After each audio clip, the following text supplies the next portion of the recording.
Well, hello, everybody. Thank you so much for joining me on Built by BIPOC, Path of the Pioneer. My name is Chris Begonia. I am a business coach for BIPOC entrepreneurs, a LinkedIn expert, and top voice. I'm a second generation Filipino American daughter of immigrants and the first and only in my family to start my own business. I really believe that entrepreneurship is the path to equity and that life design is liberation. And at Conscious Exchange, we're creating this ecosystem and a movement of BIPOC entrepreneurs with this shared mission to achieve time, location, financial, and work freedom for themselves, their families, and their communities. So I started Built by BIPOC because I've just been really tired of hearing that there isn't enough BIPOC talent out there. And I've also was really tired of being the first and the only and the other in spaces that I tend to find myself in. So on this show, I highlight the journeys and the practices of my fellow BIPOC entrepreneurs, leaders, coaches, consultants, creators, service providers, all the friends, all of who are building their own tables, creating new pathways for work, and defining success on their own terms. So I'm so excited for you all to meet my client, friend, teammate, Justine Wentzell-Chang. How are you, Justine? Welcome. Hello. I'm good. Happy to be here. Well, awesome. So for y'all, Justine is a lot of things, and she's a copywriter, a brand storyteller, a messaging strategist for phenomenal BIPOC and women-owned women-owned businesses. And she's on this mission to change the status quo, create meaningful change, and save the planet. So Justine, thank you again so much for joining us. You know, the reason I wanted to kind of share Justine with you all is that as I've been building my business, I am realizing that all this time I'm creating content, creating marketing assets for like my business emails. I realize that everything is copy. Like literally everything has copy. Everything is words. And I don't know about you, but I get stuck on words. So having a copywriter is not just helpful to help you create all the emails, create all the landing pages, all the social media posts, etc. All the things that you may be producing as a digital entrepreneur. But it's also, more importantly, not that you're just putting words on a paper, right? It's that you're ensuring that your copy is actually conveying a message that helps turn connections into clients. So Justine's joining me today. We're going to talk a little bit about her experience in coaching with me and also share a little bit more about her work and it's what it's like to, work with her as a copywriting and storytelling expert extraordinaire. All right. So welcome, Justine, again to Built by BIPOC, Path of the Pioneer. Why don't you share with the audience a little bit more about yourself? What is the name of your business and who do you serve and how do you help them? Yes, I I like to call myself the station master of Red Balloon Station, or as I wrote here, Chief Word Wizard. um, but I founded Red Balloon Station. Actually, I had the idea for Red Balloon Station like way before it became what it is today. And it was a totally different idea. Everything just sort of fell into place. But I've been a lifelong storyteller. My entire career has followed that thread of storytelling, from country music to the entertainment industry, even through law school. And now as a copywriter and messaging strategist. And it all started with just sort of like randomly being asked to write social media for a luxury skincare brand. And it was a brand that was like very popular in Southeast Asia. And I started to learn, like, notice the different cultural aspects. And also like that brand was very forward moving in sustainable practices and stuff. And so getting to research and all that. And I realized that marketing, copywriting is just storytelling for brands. So I was like, oh, this is amazing. And I finally figured out how to make my childhood dreams come true through Red Balloon Station, which is like writing and being paid to write. Because as like a child of immigrants with no one who knows how to navigate the creative sides of business, yeah, I didn't know how to do any of this or how to get into this. So yeah, what I do now is I work with, as Carissa mentioned, BIPOC and women-owned businesses, really those that are doing something different, trying to change the status quo, trying to change culture, and helping them create, not just like write their emails and stuff, which I do love, but really create a distinct brand voice and create that messaging that strategy that leaves a legacy. And the reason I like love doing what I do too is, you know, I realized through different stages of my life, but especially in my work in entertainment, that the words we use, the words we choose, they have the power to influence, change, and create culture. So as businesses, like every word we choose, we are adding to the language of like our niche, of our field. And so like we have a responsibility to, you know, talk about things in the way that we want to see the world. Yeah. So yeah, there. That's beautiful. And I haven't heard that full like story of Oh, yeah. how this come about. And especially because you're right. I didn't think about the idea that, you know, the language you use is your legacy, but also helping contribute to culture change, culture shift. And, you know, creating the messaging that is resonant with our ideal clients is going to create more opportunities for yourself. But the ripple of impact is that, you know, we're helping each other, right? Like we're exchanging like services, work, and all the things together. So when we help each other, that just creates more visibility collectively. And like, that's how I do see that like larger legacy being fulfilled or created, because it's not just your business that gets access, visibility. It's like more clients come to you, you become more successful, they become more successful. Yeah. You can reach more people, right? I just see the expansiveness of that. And I didn't really think about that at first when, you know, until you shared that it's a bigger deal. It's culture change that here. Yeah. That's neat. Cool. Well, I'm so glad that we are in community with each other. You worked with me, I'm now working with you. Like, love, right?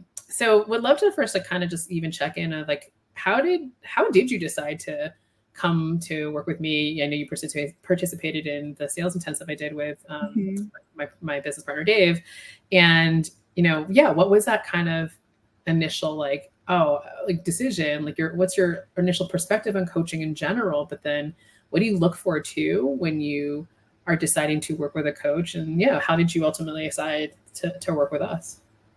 Well, I think like many folks, what first attracted me to you were your bright colors, because I was like, oh, finally someone who vibes with me, who's not boring. And then, but like the practical things that led me to wanting to work with you were, I did a couple of your challenges in I think December. The first one was like planning, like 2024 sales planning or something. And you gave us this beautiful spreadsheet, and I am not a spreadsheet person.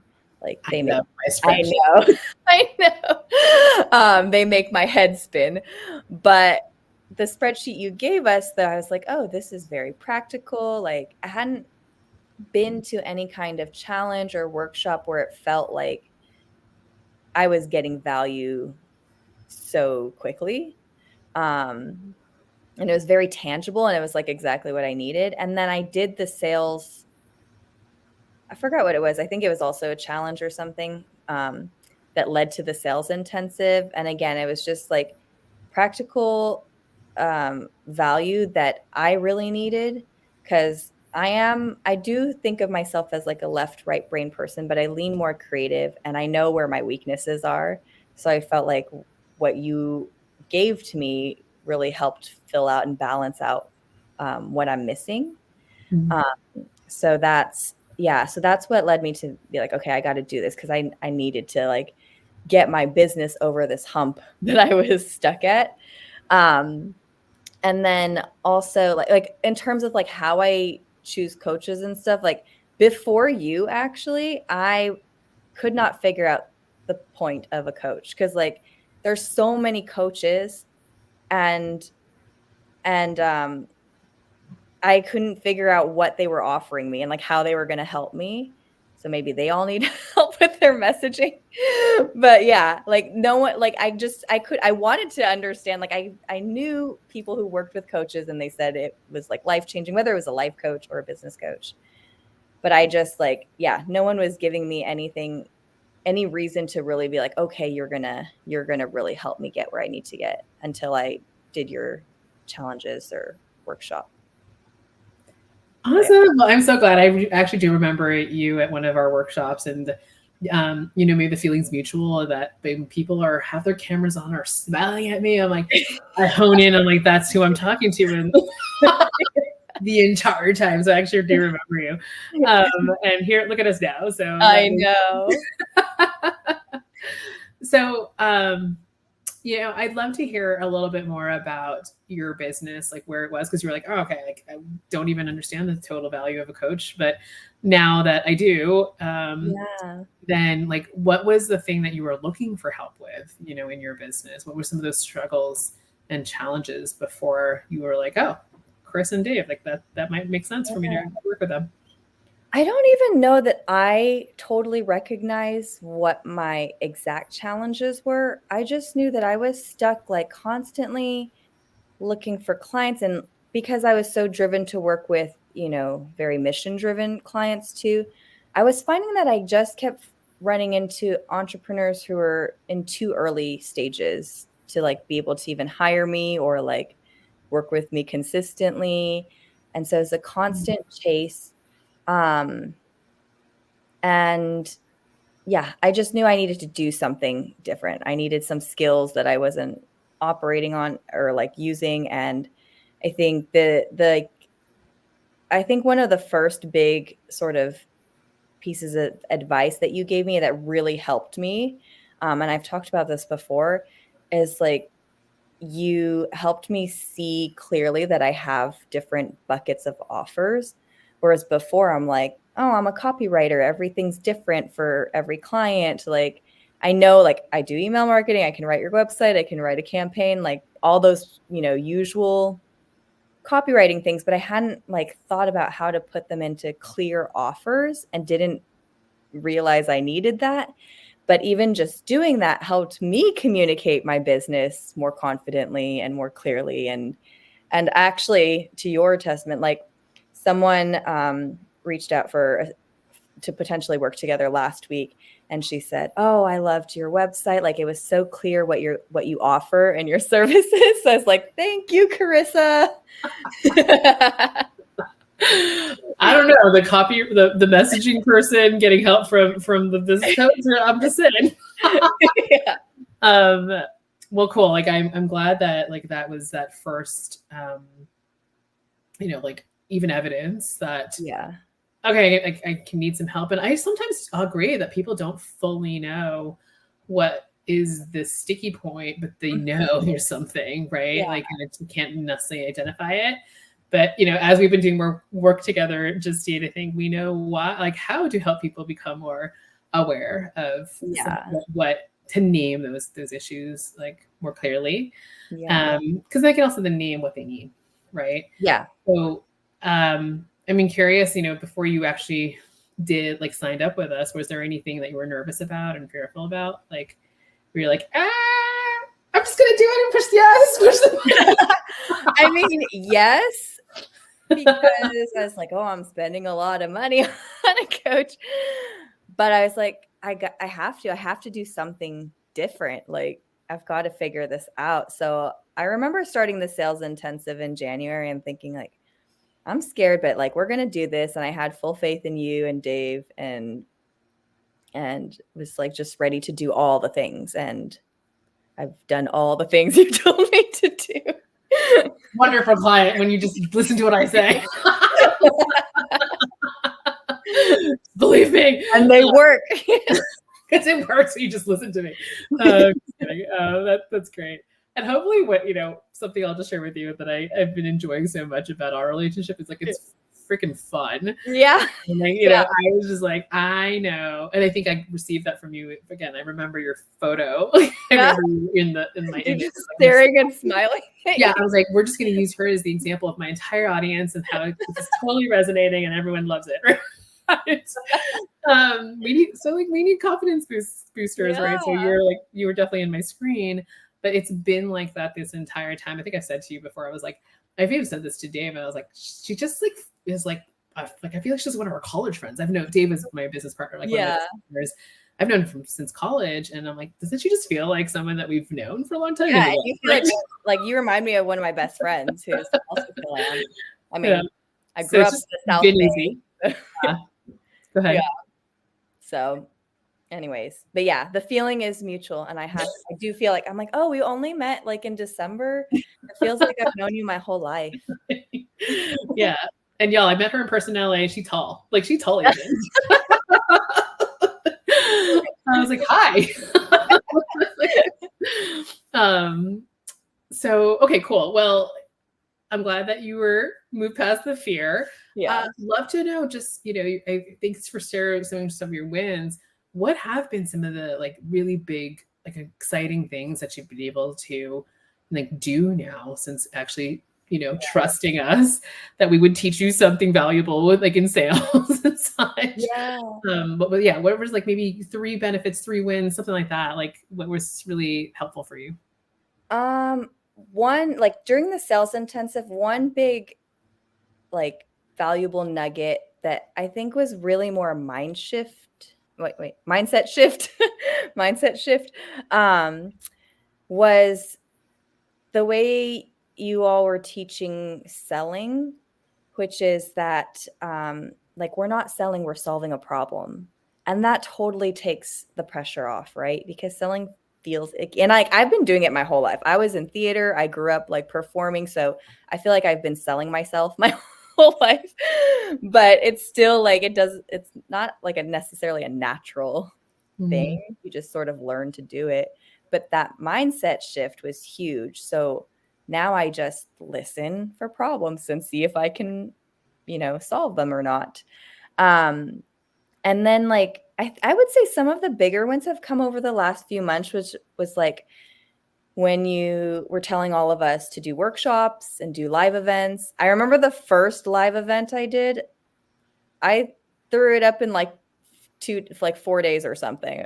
You're like, go do it. And then made it go live. It was a total disaster technology wise. But I did my second one today and that went a lot better. But since then I've been doing a workshop a month and I've slowly built like a steady following. I mean, it's small right now still, but like I can see that I'm carving out my niche and like people are recognizing me for, being a copywriter for BIPOC entrepreneurs, for women. And yeah, they're coming to my workshops and now we're launching 2 small group programs, which you also encouraged me to do. I'm telling you, she says do something and I'm like, okay, that sounds feasible. Let's do it. And you're getting clients. So yeah. And building your brand, right? I appreciate you sharing that. It takes some time. It doesn't happen overnight, but when it's consistent, you do the thing that's scary, and the first time's the hardest, because it's actually not that bad, not that scary. Yeah.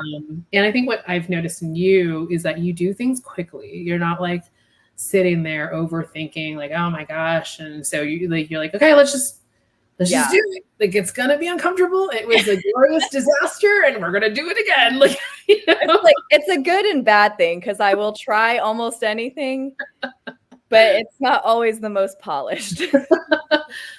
But that's, I think, what matters is that, none of these things are super polished until we actually do them. And I think the easiest way to learn is by doing, so the quicker we can get out of our own ways and our own heads of, oh, I need a perfect script, or like my like outfit's not on brand or whatever. Like, who cares? Like, no one's paying attention. Like, the biggest thing they're paying attention to is, are you giving me something that I need? I don't really care about you, Justine. I care about myself. And are you helping me fix my problem? Because if you can do that, you're golden. Like, no one's paying attention to all these little minute details that maybe we're ruminating on. But the biggest thing, can you solve my problem? And if so, then I will be your loyal fan and follow you around, right, to all the workshops. Exactly. But it does take some time to develop that credibility, that recognition. So doing it consistently is also really important. Yeah. So cool. And anything that, I would just like that you're really looking forward to, and as you move from here, right? Like, I'm glad that you've done all the marketing things, you continue to build your brand, getting clients coming to you. This is the dream, right? Like, I don't have to chase down client, like they're showing up now. Anything else that's really like you're really looking forward to?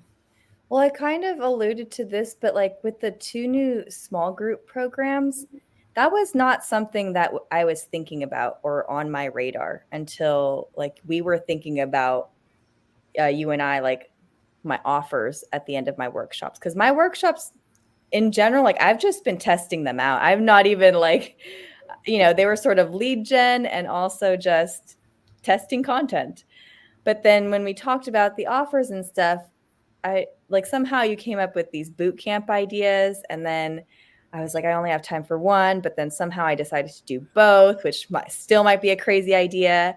But I'm like excited as I build these out, and like I'm already like thinking about what changes might need to be made for future. I'm like, okay, this is something I can build on and continue to build on doing these group programs, which again was not on my radar before. Wasn't sure I would ever go down that route, and all of a sudden like it's a new thing, but it's exciting because I feel like I can reach more people this way and help more of the folks I want to. Because I think one of the challenges was that I always want to help people, and but it's not always good for business. So this makes this someone actually like in one of their testimonials said like that I've made it accessible, and I'm like, yes, I'm glad, like, because that to me is important. So being able to help multiple levels of clients, I think that's exciting, and really working with the other like passionate, equity driven, culture changing entrepreneurs and seeing all the cool stuff they're doing. Even like you, obviously, like being able to be part of that like ripple effect of change is really exciting to me. Yeah. I love that you're sharing like the stacking, the value stacking on offers. And, I think a couple lessons here that, I've recognized even with you was when you're done for you service, this is a premium service for folks, right? And a lot of folks, like you said, were coming to you that weren't maybe ready to invest in that level. And I get a lot of folks who come to me as early stage entrepreneurs, and like there's such a heart for giving, right? And making an impact. And I'm like, yes, and we also trying to make money, right? Because more money, more impact. So, and so there's this kind of push and pull of I want to support everyone, right? But I need to also make money, and that's probably from a certain level of clientele entrepreneur right now. Yeah. And I think it's really important to have multiple tiers of offers so that you can serve people at their different levels. So it's also like responding. I remember we're like, having you focus on trying to find like 7-figure business. Yeah. You're like, where do I find that? Right. And how do I do this? And so, creating a couple different ways that people can experience you so that like they can grow with you. Totally. So whether they're just entering the funnel, entering the door, maybe this is your entry level thing. So just whether it's a marketing, this small boot camp is just a marketing thing for you, or if it's actual product, right? Like that you can continue to further develop as you do your first one. Yeah. This is a new revenue stream that you even think about. But, so there's both ways. Sometimes what you're doing is creating accessibility from a marketing standpoint, but also then from a tiered like level of support to, again, have people continue to grow with you. So I'm glad that we came up with that for you, and that's been, again, sounds like yielding results there, like helping out. Definitely have some signups. We still have some spots left, but it's just exciting seeing it come together. Cool. And doing all the planning for it. Cool. Well, now with like, what's maybe then like the overall thing that's happened for you? Like maybe like, it's not just about building businesses, right? To make money. Yeah. It's for either to, like I had to say, fuel your mission, fund your movement. Also maybe to create that ripple of impact, right? Like, where have you seen, this be more than just your work? Where now, like, what has this enabled you to do? I think one thing is that it's really sort of brought everything full circle in terms of like knowing what my strength is, which is in storytelling and creating that impact through storytelling, through the emotional connections. And so like being able to work with the businesses and entrepreneurs that I want to work with, that I've always wanted to work with, that feels like sort of like the biggest thing. I don't know if I'm answering your question right, actually. Or outside of even work, right? Yeah. This is about life design, ultimately. Oh, yeah. And liberation, freedom to choose, agency, autonomy. And that's where I was curious about, like, where has that been possible now for you? Yeah. So actually, interesting you asked that. Like recently I was thinking about someone I know personally, very close to me, who was both an entrepreneur and worked at different companies, but realizing now that a lot of the things he went through and sacrifices he made, like he faced a lot of challenges just for being an Asian man, for being an immigrant. And it sort of moved me even more to like, I have to make entrepreneurship work. Like, I'm going to make this work. Sometimes in the sense of like an FU to the establishment. But like, you're going to treat us this way. We're going to do our own thing and build our own thing. But it's also, and this, one of the things that's always been the driver is like being able to be there for my kids, for my son. And like,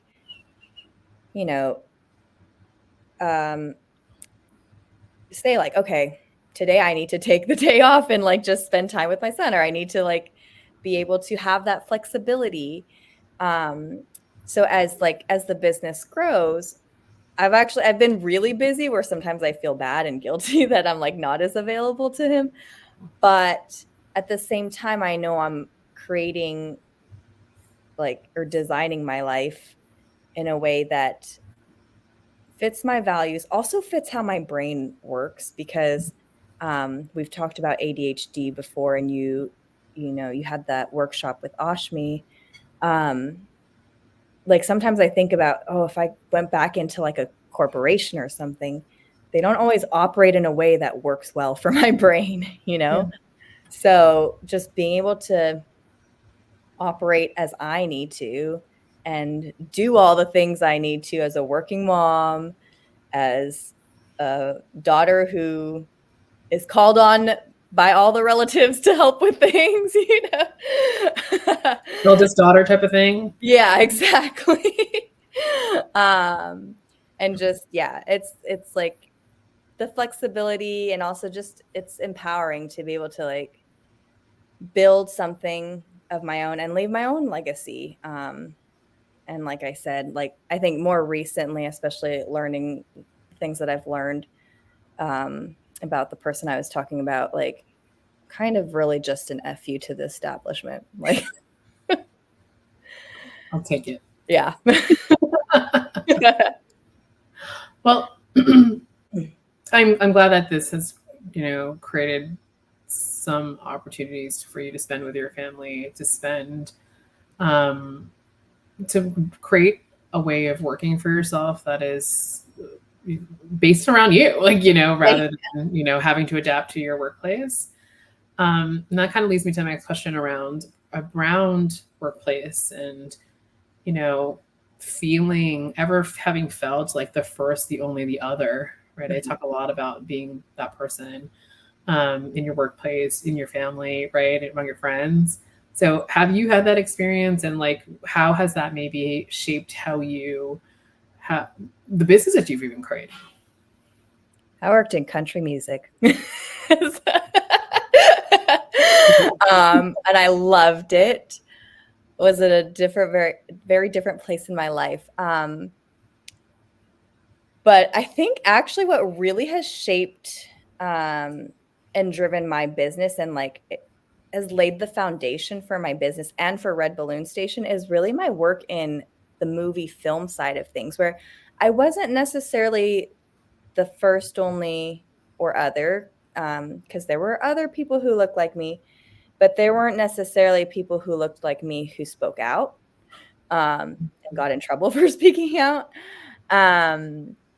And also, like, I worked on a lot of scripts, developing them, and I worked in a niche that was driven by female-driven stories. It was heavily female-driven stories, and realizing that a lot of usually older white men writing these stories. And I was like, no wonder there's so many horrible female stereotypes and expectations of women.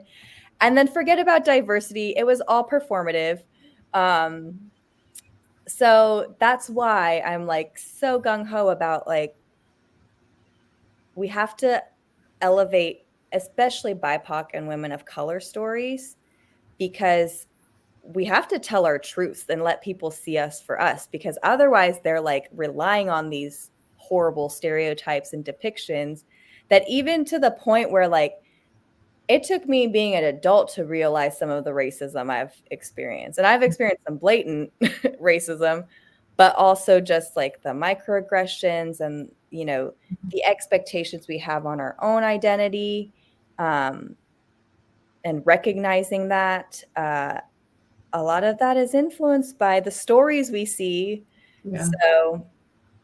So that's really driven me to do what I do and like want to elevate these stories of these incredible businesses and entrepreneurs that I'm working with, because businesses are everywhere. So Yeah, we are, no matter how small we think we are, like we are affecting change or like contributing to culture, however that may be. agreed. And you know, as you're sharing that we have to rely on these stereotypes if we don't change, like have different stories to showcase, right? You know, some of the stories that we can have without seeing this diversity and representation are stories of having to work harder than, say, other folks, like having to, or feeling like we're not enough, or that we're like, just not like, just having these negative thoughts about like what we can be, or just limiting beliefs about what we can build and create and do for ourselves. How has that like shown up in maybe like your own racial identity, kind of shown you what, as someone who's more outspoken, what is possible? Like, how have you defied expectations maybe of folks who expect you to be the quiet, meek, right, subservient Asian woman? Yeah, like how basically how have you showed with people like, I am not one to underestimate? Yeah. You know, it's interesting because I felt like for a long time, my whole life was all about breaking stereotypes until I got tired of that. And was just like, F it, I'm just being me, right? Yeah, I'm tired of like proving myself to anyone. But a really sort of pivotal moment for me, and like probably one of my proudest moments, was actually when I left my last corporate gig, because I felt I really stood up for myself and my values and my work, when, you know, when in reality I was like being taken advantage of or pushed out and not valued. And so that moment really has sort of, it's something I think about a lot when I'm like, okay, I need to remember to stand up for myself and not necessarily cave to like what we're expected of, like putting our heads down and just sucking up things. And I've had some interesting conversations with like my aunt recently, because she's gone through a lot of what I've experienced too. But in her time, it was like, we have to, we end up just sucking it up to take care of our families, right? And so for a moment, I thought, am I being selfish then? Like, am I only thinking of myself? But then I thought, no, I'm just approaching it in a different way. I'm taking care of my family in a different way. And I'm building this business for my family, like not just for me, but I think of my parents and my kids and so I think that the more I've come into my own racial identity, and it's been a journey, like I wasn't always this comfortable in my own skin. But kind of like just forgetting what everyone says, what white people or non-Asians think I should be, and even what Asians think I should be. So, and just saying, this is who I am. I am who I am. I love country music. I love magic and train stations. I love everything. Love all the time. Well, there's just a good joy, right, that I get from you, and maybe why we can laugh so much. But also, entrepreneurship, as we know, there's been moments, right? Oh yeah, it's not easy, but something that sometimes we don't do sometimes as people of color, as children of immigrants, is celebrate enough, right? Even in this up and down of entrepreneurship, that to pause and celebrate those wins. So just like to take a moment and like ask you, what is something you are celebrating, something that you're really proud of yourself and achieving, because not a lot of people do this, right? Not a lot of people are successful when they choose to go down the entrepreneurial path. Yeah. So what are you celebrating? That is a good question. As you started asking that, I was thinking like, what am I celebrating? I feel like I've been so busy, I haven't had time to celebrate anything. But like I've had moments where especially these past couple months, where I'm like, you know what?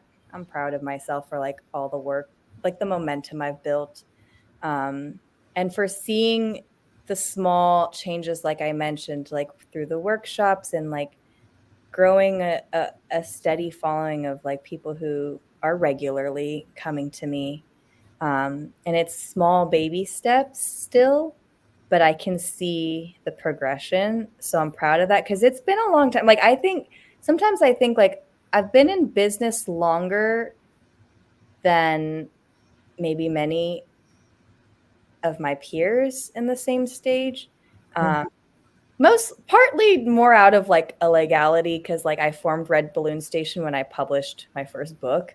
So like technically legally I've been a business since like 2018, but like really running the business, it's hard to say exactly when I started, because like I said, I started freelancing and it was sort of organically came together, and I wasn't even necessarily thinking of it as a business. Then it was really the pandemic though that like forced me to rethink things and how to approach things. And so I guess I'm just celebrating the journey. That was a long way to say that. Yeah.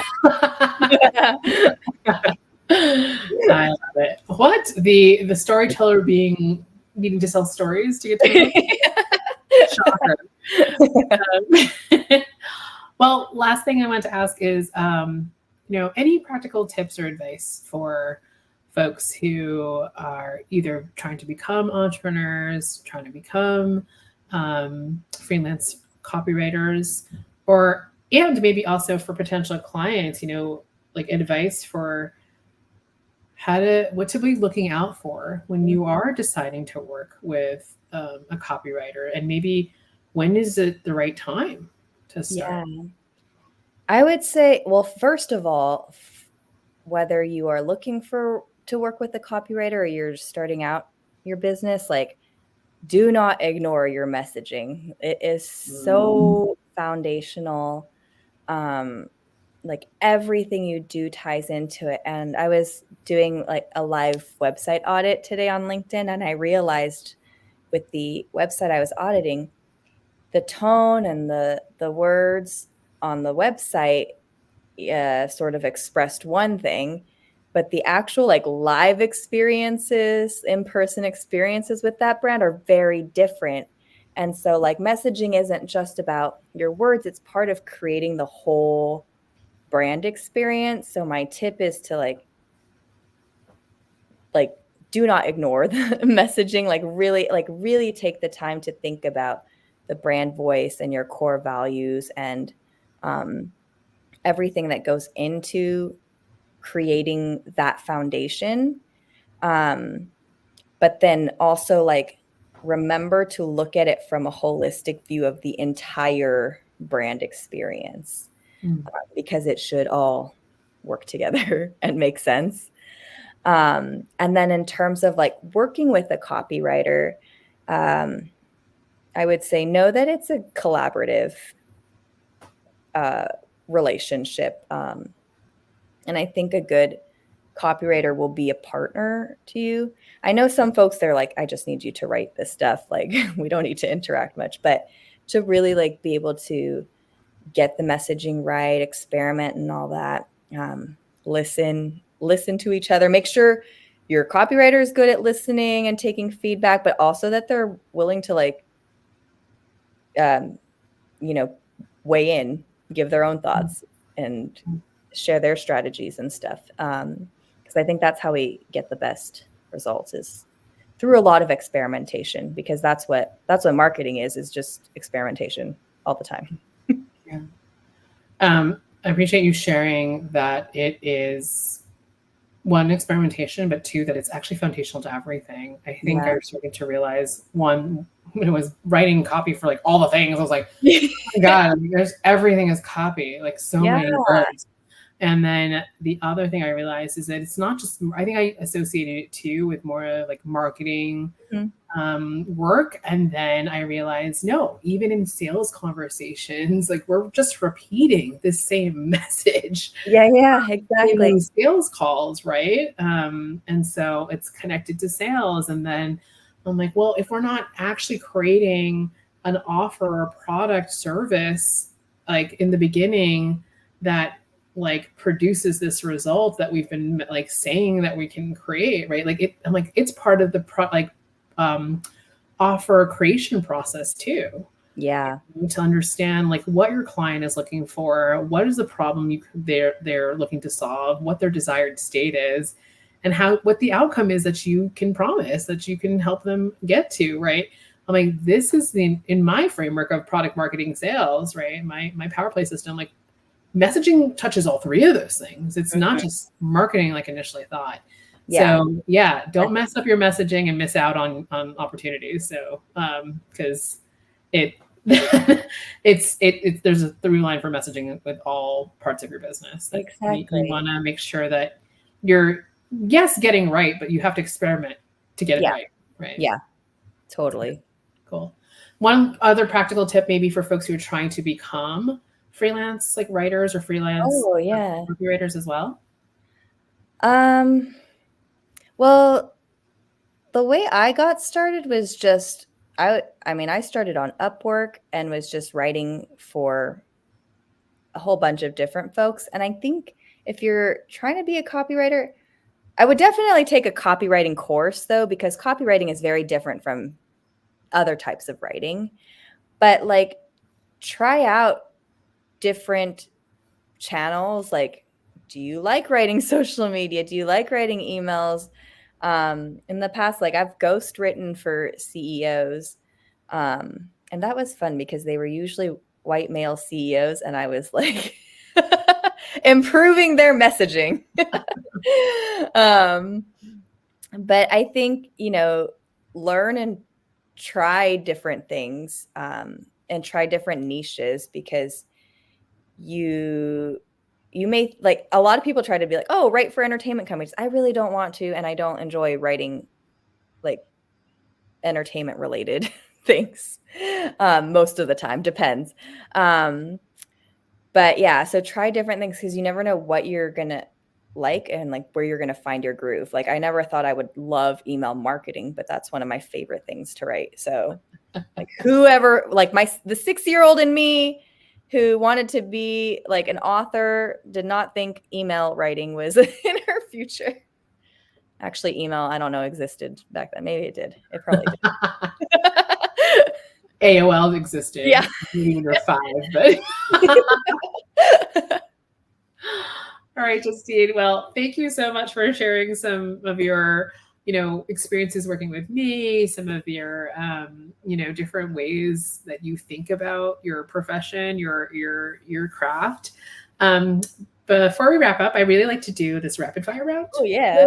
So if that's cool, we do that. I know I didn't prep you, so sorry. You're gonna have to like think about. I know now. Just see how fast my brain can work. You cool with that? There's 4 questions I have for you. Okay, let's do it. Okay. Ready? Yeah. I wasn't supposed to be here.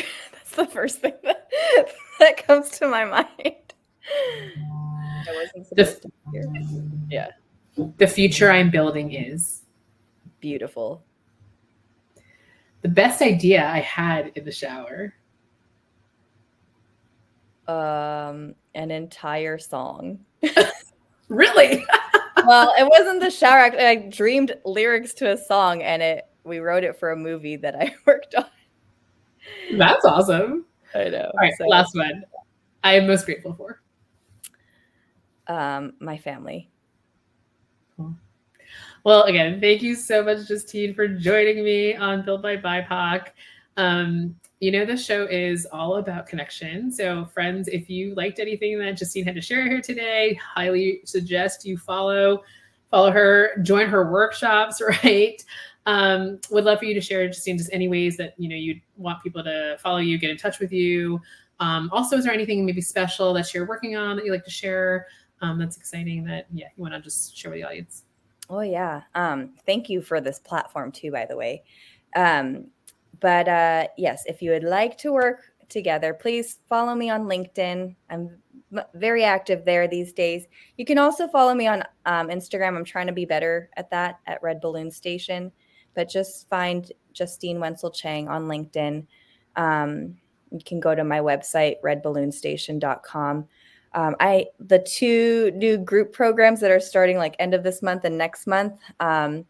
One is a 1-week brand voice and messaging guide challenge. It's a 1-week challenge. It's called Get Your Messaging Straight Challenge. We are literally going to build your brand voice and messaging guide together. I'm going to hold your hand through it. We're going to make sure you get it right. And it's limited space. There are only 2 spots left right now. And then the second one is a 6-week boot camp. So if you have a launch coming up in Q4 or the new year, now would be the time to start strategizing, planning, and building out the assets. Because one thing I've noticed with entrepreneurs, even myself sometimes, like we are just wearing too many hats and we are doing things on the fly. So this is going to help you actually get the stuff done and build it out and like be prepared so you can like be like less stressful. I don't know that stress ever goes away, but like when you're running a business, but be less stressed and like have a more successful launch. So Amazing. Those are the 2 programs. Otherwise, schedule a virtual tea and we'll chat and figure out what it is you need, and we'll work together that way. Well, wonderful. Like, yes, like I said, everything is copy. Don't mess up your messaging and miss out, right? So get on these opportunities to build your brand, to create your funnel for your launches. My goodness. Yeah. Like Q4 and Q1 are prime for launches and probably need some help with that. I would say all the assets, like all the assets, your sales page, your emails, your socials, your landing page, all that. All the things. Trying to get it done. It's get like it done. Little sisterly kick in the butt for you. I love it. I love it. Well, again, thank you so much, Justine. Always so fun to have I know. time just to share the stage with you, if you will. And then for friends, like, Build by BIPOC is a weekly show. Our replays of our different events are available. So when you see the next event pop up, just hit attend so you get notified of the replays if you cannot join us live. And then also you can find our replays on our YouTube channel. We have a Conscious Exchange YouTube channel, y'all. So all of our guests, all the trainings that we do, teachings and such are all available there for your binging delight. So again, thanks Justine for joining. Thank you all for joining. We'll see you next time, and let's go build our liberatory futures together. Bye. Bye.